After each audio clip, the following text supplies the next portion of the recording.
SADC recently publicly called for non-interference in Venezuela's internal affairs after some Western governments recognized opposition leader Juan Guaido as president over President Nicolás Maduro.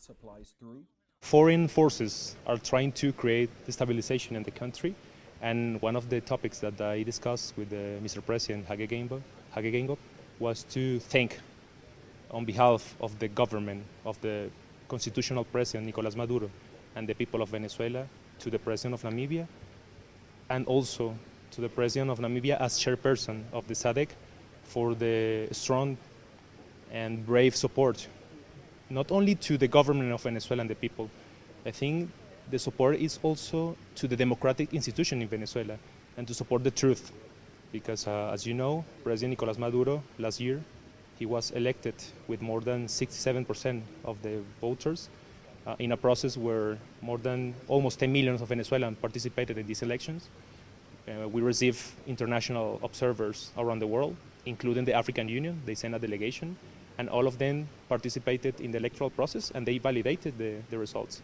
So I think the brave position of these 16 African countries is a very important support.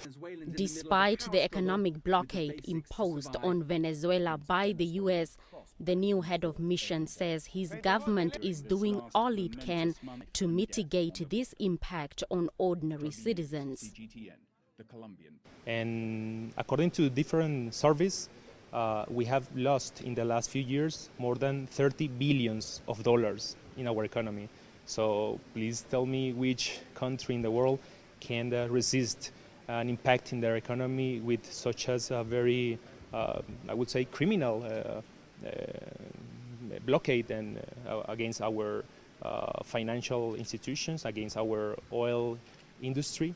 So that's why we are seeing the challenges in our economy. But despite of this situation, the government, they never have stopped to provide assistance, especially to the poor people, through social programs in education, in health, in housing, in food, in different sectors, to try to neutralize this attempt to destabilize our country.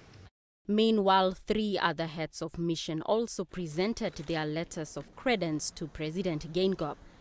They are Cuba's Senadio Acosta Adey, Jose Augusto Filo from Brazil, to serve on a resident basis, while Jamaica's Angela Comfort will serve Namibia from South Africa.